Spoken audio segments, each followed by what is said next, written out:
Welcome back to the Lanterne Rouge cycling podcast presented by Zwift, a cycling platform that makes training fun. Here with Benji for three things. Trofeo Laguelia recap quickly.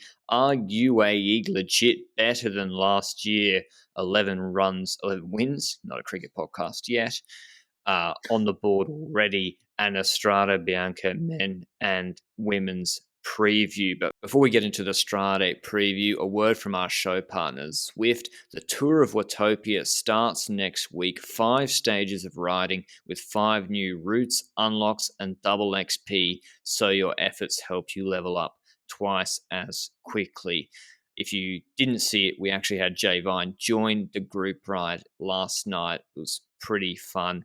Make sure to follow us on Twitter at Lanterne Rouge CP to be kept updated on future Lanterne Rouge Cycling Podcast Zwift group rides. Thanks as always to Zwift for supporting the show. Strade Bianche preview. We have it this weekend. It's not a monument, but it's just we thought we'd do a preview anyway. It's one of the probably most popular races on the calendar now. 185 kilometers long from Siena to Siena Piazza del Campo. They do a big loop of the Tuscan region, taking in a lot of gravel, downhills, uphills. It's not just like you got to be able to descend on the gravel here to do well in this course. And punchy climbs. We had the Clásica Jaén, the Spanish version of this race. Well, it's trying to be last month.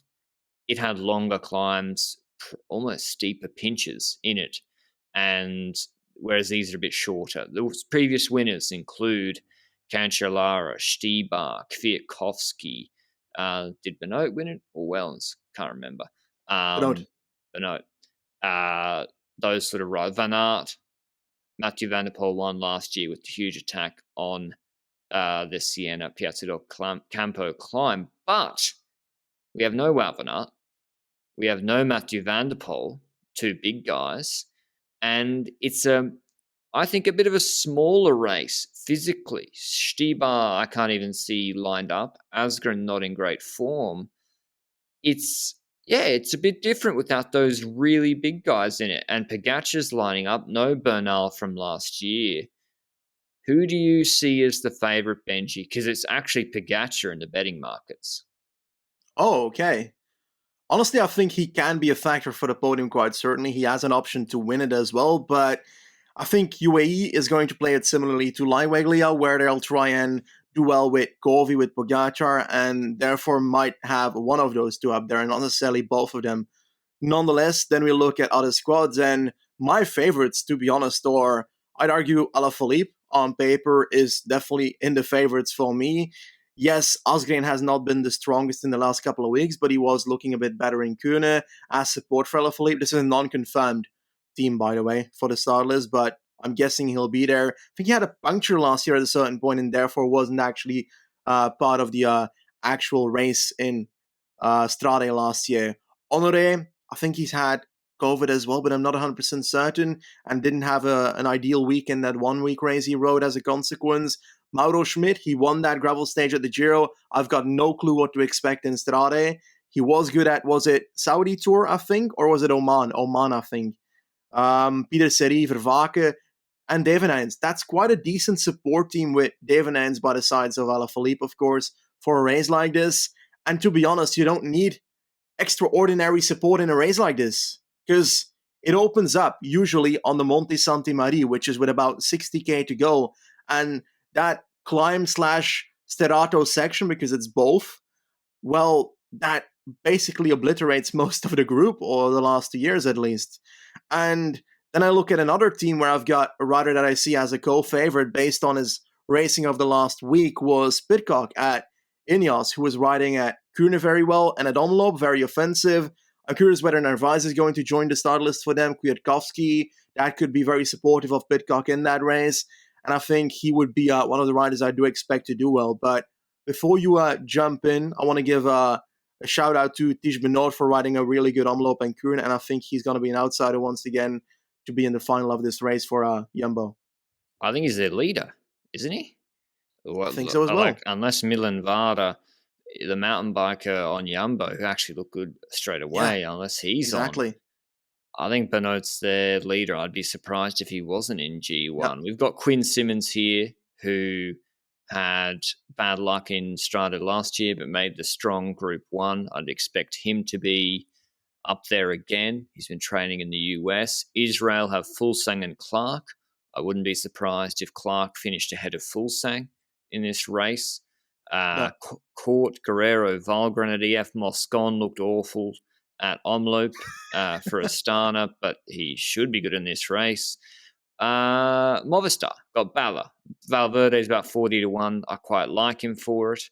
Lotto Soudal, though. Wellens, Campenaert, Van Moer, Kroon, Van Gils, Frison. They have an above-average team here, Benji, and Wellens is in career form. We are in the month of March now, though. That's the problem.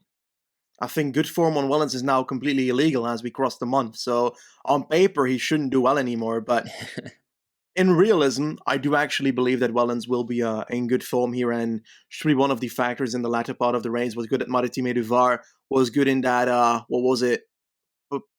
Oh, I don't remember that name of that gravel race in Spain. Yes, that's the one. You're right. That's one where I expect that's why I expect him to do well here as well. Campenaerts was looking good in the races so far as well. I haven't seen him in Strade before though, but on paper I'd argue he should do well on that. And knowing that he's the kind of rider that likes it opening early the races, because then he can try and attack away from groups that are individual riders, because that kind of fits for his strategy, I would argue, and then try and time trial away, which is a strategy I'd apply to him. But I think it's a strong team. I don't know what to expect from Brent van Moer here, because while we do know he's a good breakaway rider and so forth, and getting away towards the end and then time trialing towards the final, I haven't seen him or don't remember him too much on like pure cobble terrain and so forth, and his results there. And therefore on gravel, I also don't know what he's going to offer. Or hills. Some of these deep pinches as well. I mean, that high-end race, speaking of it, Connor Zwift came 5th. It was a fair way back, but those climbs were long. And easier for Arceus Samsic. They got Barguil as well. Eli Gesbert, Romanadi. Zwift, I like Zwift for it. I really think Zwift, if he's in good form, should be doing well here. I wouldn't be surprised if both he and Barguil are top 10. I'm just struggling to conceptualize how this, because if Alaphilippe's in good form, you'd think Quickstep would make the race hard. With no MVDP and Wout here, they can be confident in that and then have Alaphilippe try and attack a reduced group late. That's the sort of blueprint. He should be the favourite, really. In terms of Asia 2R, Cosnefroy hasn't looked that good this year, and it's something he should, GVA, he looked okay at Omloop, but still not that great. Mohoric here for Bahrain with Bilbao. Bardet here for DSM. He's been on the podium before. Which team do you think will take control, Benji, and try and split the race up? Because I think it should be Lotto. I think Lotto should try and get Campenaerts ahead, Kroon ahead, Wellens ahead, rather than waiting with a squad to have Alaphilippe attack and not be able to have them respond. I completely agree. First of all, I think it should be Lotto as well, and perhaps Jumbo as well, because I don't think a Wellens Campenaerts and a Benoit, for example, for Jumbo are the kind of riders that will be able to follow in Alaphilippe when he punches away on a steep pinch. As a consequence, those teams are the ones I'm looking at to try and make the race hard, to open it up on the Monte Santi Mari, to make sure it's hard to race. And then I look at UAE Team Emirates and I think, Govi, Pogacar, Formula, like, when Alaphilippe goes, the only person I see remotely able to try and follow on a steep pinch is Pogacar, perhaps. Like, Govi, I think, is not the guy to punch with Alaphilippe on that final stretch in Siena as well. So those are also riders which I'm saying, like, they should probably make the race a bit hard as well. That could benefit them. And if they can make it once again that they're in a group like in Laigueglia with multiple riders while other teams only have a few riders, they can play out that numerical advantage. And that's the same thing with Lotto, perhaps, with Wellens and Campenaerts, although I don't think more than 2 riders of that will be reaching the if an elite group forms on the Monte Santi Mari like last year, I don't think there will be more than 2 Lotto riders there. I think it's Campenaerts and Wellens the candidates for that, personally. Now, we look at other teams that you're like Bahrain Victorious, Bilbao Mohoric. I'm actually feeling like Mohoric could be a rider that plays in the same kind of way that Campenaerts does. Yep. As in, like, he wants to open it up early as well. He wants to try and get away solo somehow because he's likely not going to make it in a sprint against Alaphilippe on that final stretch as well. But then we look at Bora, Higuita, Ide Schelling. Schelling hasn't been looking so great this year. But Higuita, like, I don't see it. Hindley either, like... Higuita can't ride his bike on the tarmac. Is this safe for him to be here? I don't know. He needs, like, extra wheels. Bilbao came top 10 last year just on your Bahrain point. So, and Clark came top 10 too, as well as did Goggle. There's some Strade specialists, but Bilbao, Goggle, as you said, I think they'll throw them ahead. Goggle, does he top 10 again? Of course he does. It's like the rule of law at this point that Michael Goggle is in the group that you don't expect him to be. Yeah. I remember all the tweets that showed up last year when we were talking Alaphilippe, Van der Poel, Van Aert, these riders are all in this group, and then Michael Goggle. Genius. We have Michael Matthews making his proper season debut. He's had a month off. He did the Mallorcan races, consistent top 10s there, but no races in February. I'm not sure if he's done Strade before. He didn't do it last year. I don't really know how he goes well at Britannia Classic. He'd probably go well at Paris Tour. This is a bit different to that. But I'm keen to see how Matthews goes. Bike Exchange need his points, and he's a consistent top 10 one-day racer in World Tour races. But I don't have a strong inkling into his form, nor how he'll go in Strade. Intermarché. Taco. Oh, Taco. Yeah, I was going to say Intermarché. I can't see Fliegen on their start list, but it's not full yet. But Bacalans and Rota look good at Trofeo La Guelia. I think they're going to get 2 guys in the top 10 again. Well, it's their aim, right? Like, this team, it would be fun if they win a race like this, but I don't see that happening. But I do believe that Rotak in top 10. Bacalans and Hermans both have the option, you know. Van der Hoorn, I think the steep pinches are too hard for him. He's got to get ahead early. Early break. Yeah. Is that too early? I think it's never too early for Taco. Look at Omlop. He's already on the road. I think send Taco early and then hope he can keep up with the groups later. And then hopefully Rota's or someone's kept up with that group and their multiple options. But, okay, I am picking for this race. Alaphilippe's, I think, should be the favourite, but I got savers or long shots on Simmons, Valverde, and Wellens. Okay. I'm going to pick for this race. Ooh. I'm going to go Belgian style. I think Tige Benoit is the one I'm going to go for because he's been looking good so far. He gets one opportunity at Jumbo this year probably, and that's this race because I don't see on the calendar another option to have Tige Benoit as leader for that team. So I think that's an option. But next to that, I think one rider that's always in my heart is Alessandro Covi, and I do believe he will be strong here as well. But the only thing I don't trust completely is if he's in a group with a rider like Alaphilippe on the steep pinches at the end, he's not making it most likely against that rider. But hey, Covi and Benoit are my 2 riders. I wish Jumbo had sent Vingegaard here as a co-leader after his win the other day. I think it would have been nice to see, and he's looking pretty explosive. But yeah, it's always a good race. Aramburu's here. Yeah, well. We haven't spoken about Aramburu. How is this allowed? Didn't he disgrace himself on the weekend? I can't remember what he did. He fell in envelope, mate. And got 13th anyway. Right. I mean, him and Ivan Garcia Cortina in a bit of a battle for supremacy, I think. But Strade women's race is also on, same day, 136 Ks on the 5th of March. It has the same... I can't see that they have the same sort of run-in. They do have the same finish to Siena at the Piazza del Campo, but not that Montmarie extended gravel section. The start list, of course, has Marianne Vos, who I think will probably win.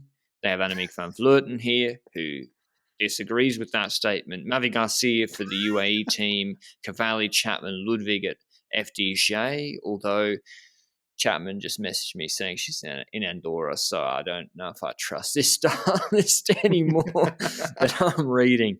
Canyon Niewiadoma, Amialusik, the Belarusian, who actually is now prevented from doing any Dutch races, SD Works, Kopecky, Moorman, Vollering, Vandenbroek Black, Trek, Brand Balsamo, Longo Borghini, Cordon Rago.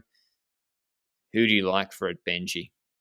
Looking at SD Works, I think Kopecky is the kind of rider that I'm like, oh, the pinches are too hard for her on this terrain. She was Really? looking good in the weekend, but on the Muur, she was not being able to True. follow the climbing of Vollering and Van Vleuten. We did not see Marianne Vos on the road yet, I think, this year. No. So that's a rider I do expect quite a bit from. I don't know what to expect from Chantal van den Broek-Blaar, because she's the kind of rider that I think she won last year by getting away earlier.